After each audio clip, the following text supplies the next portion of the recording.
Chers amis, bonjour, vous êtes sur Metifta Université, donc nous sommes dans cet enseignement sur l'histoire des Écritures, qui est la chose fondamentale dans l'ensemble de l'enseignement.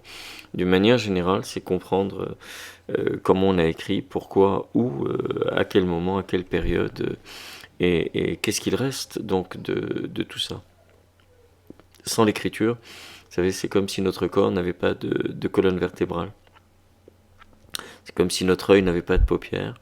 Donc, et c'est comme si notre nez n'avait pas de narine. Et c'est aussi simple que ça. Donc, on ne serait pas à grand chose à part peut-être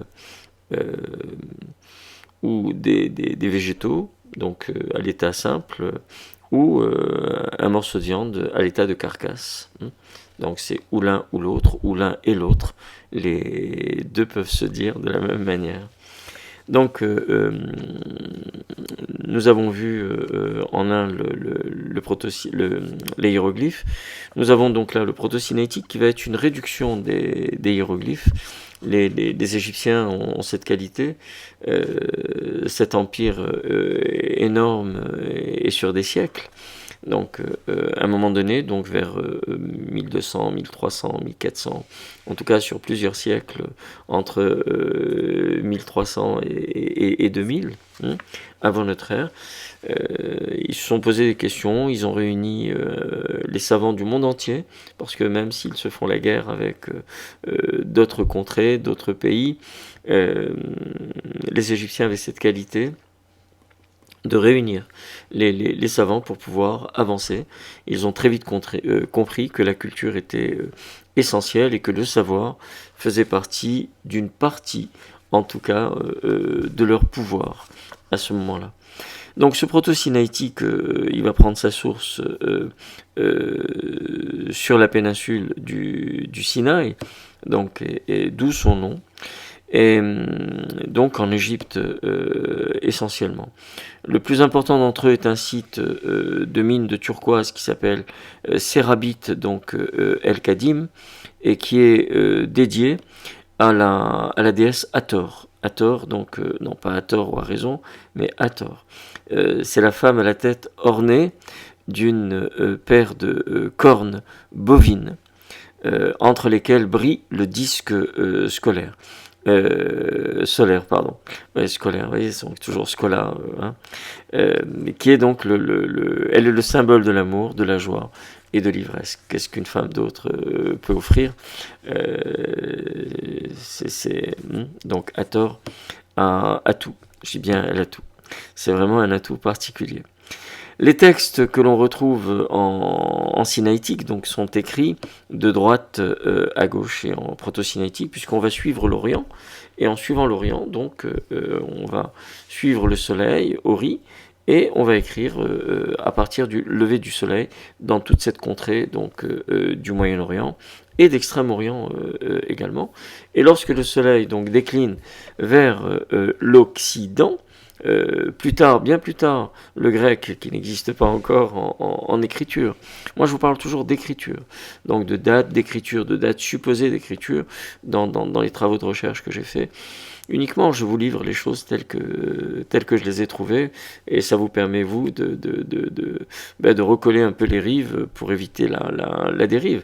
Et si vous avez d'autres informations, n'hésitez pas, vous nous écrivez, le but c'est de partager et de grandir ensemble. Donc, c'est ça, l'objet de Metifta, avant toute chose. Donc, cette écriture va être une réduction des hiéroglyphes, on va plus voir un oiseau, on va plus voir un bras entier, on va voir donc juste un petit dessin qui va nous montrer le bras, l'oiseau, et qui va nous expliquer quelle direction prendre à partir de là, puisque chaque lettre va représenter donc une lettre supposée plus tard de notre alphabet, qui va être lui normé par les Phéniciens. Donc eux aussi ne sont pas encore arrivés.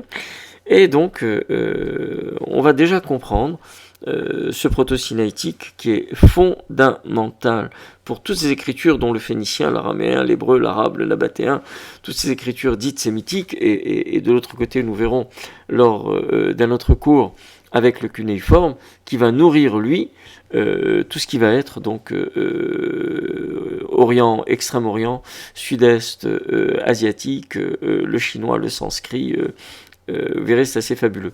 Sauf une particularité avec Akkad, qui lui va rester un cunéiforme sémitique qui est le rare, pour ne pas dire le seul. Donc, ce proto-sinaïtique va nous nourrir de chaque lettre. Voilà, je vais vous donner une idée. Vous allez voir à quoi ça ressemble. Voyez, alors, on va le mettre à peu près droit.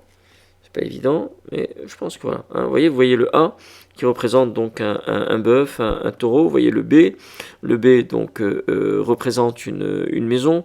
Le C, c'est le cou du chameau. Hein, donc qui représente après tout le chameau. Le D, vous reconnaissez, donc c'est un delta, c'est l'émergence. Le E, vous voyez, donc il va bouger. Prenez le E, mettez-le comme ça par exemple. Vous voyez, voilà. Vous voyez, et ben, il va tourner comme ça à 360 degrés. Pourquoi? Parce que ça va être sa rotation. À partir du moment où le soleil décline, on va finir par écrire donc de gauche vers la droite. Ce système droite-gauche, gauche-droite s'appelle bous, puisqu'on va suivre le bus, boustrophédon. Vous voyez, donc c'est la strophe, c'est le bœuf qui lui va d'un point A à un point B. Du point B, il revient à un point A. Au début, lorsqu'on écrivait, ben, on écrivait en ligne, vous voyez, donc un peu comme on traçait le sillon, et petit à petit, donc on va couper l'écriture, ça sera ou droite-gauche, donc pour les écritures sémites, arabes, hébreux, etc., ou gauche-droite pour toutes les écritures qui vont dépendre du grec. Et tout ça va être à l'origine le rayon du soleil. Vous voyez, donc ça c'est extrêmement important aussi. Donc le A, le B, le C vont représenter donc des symboles bien précis que l'on va retrouver après même dans les alphabets, des mots qui commencent par A, qui représentent un taureau, une force, un abbé, un architecte, l'absolu. Vous voyez, donc vous avez tous ces mots-là, des mots qui commencent par B, qui représentent la maison avec tout ce que ça comporte, l'intérieur, la porte ouverte, les fenêtres, les aérations, le foyer, le gîte, le couvert. Et la maison, c'est pas simplement c'est le chameau, c'est pas juste un cou qui relie la tête au corps. Bien sûr que c'est important, mais c'est aussi et avant tout la qualité du chameau qui découvre les puits dans le désert, donc qui est mené donc par les Bédouins et qui va permettre donc de comprendre la patience, la stabilité, des qualités extraordinaires. Et oui, tout ça autour d'un C, vous voyez, donc tout ça autour du cou, et c'est loin d'être la bride sur le cou. Vous voyez, par exemple, le H représente, vous voyez, on va le retrouver, voilà, là, vous voyez, là, représente une barrière. Ben, le H, vous le voyez en français, vous avez deux verticales, une horizontale, une barrière. Qu'est-ce qu'on fait pour franchir une barrière? Ben, on lève la jambe, c'est vrai. Quand on est un champion du 110 mètres haies, ben, ça va plus vite, c'est bien, mais enfin, ils sont pas très nombreux. Et quand les barrières sont de plus en plus hautes, comme on fait, c'est-à-dire ces obstacles à franchir dans la vie, eh ben, écoutez, vous voyez, on prend une barrière, et puis on en fait une échelle. Voilà. Et à ce moment-là, donc, on grimpe plutôt que l'on franchit l'obstacle, et puis on regarde plus vers le bas, et on commence à grandir enfin. Donc, toutes ces lettres ont un sens. Le P, vous voyez, vous trouvez le P au milieu, voilà. Le P, donc vous l'avez là, le P représente la bouche. Donc, qu'est-ce qui sort de votre bouche? Voilà, c'est un exemple. Mais vous allez me dire, mais d'abord, qu'est-ce qui rentre? Ben oui, qu'est-ce que vous mangez? Comment vous le mangez? De quelle manière vous le mangez? N'oubliez pas que vous avez 30 mètres d'intestin qui vous attendent en bas. Ils disent, ah, t'en es où là? Et donc ça c'est une chose. Ben oui, parce qu'il va falloir rejeter tout ça et de façon saine. Hein. On n'est pas en train de faire du fumier, encore que le fumier sert à quelque chose. Donc ça c'est un des points. Et puis surtout, qu'est-ce qui sort de votre bouche au niveau de la parole? Est-ce que vous pensez ce que vous dites? Est-ce que vous dites ce que vous pensez? Donc tout ça, c'est voilà, le proto-cinétique, c'est fondamental. À très bientôt.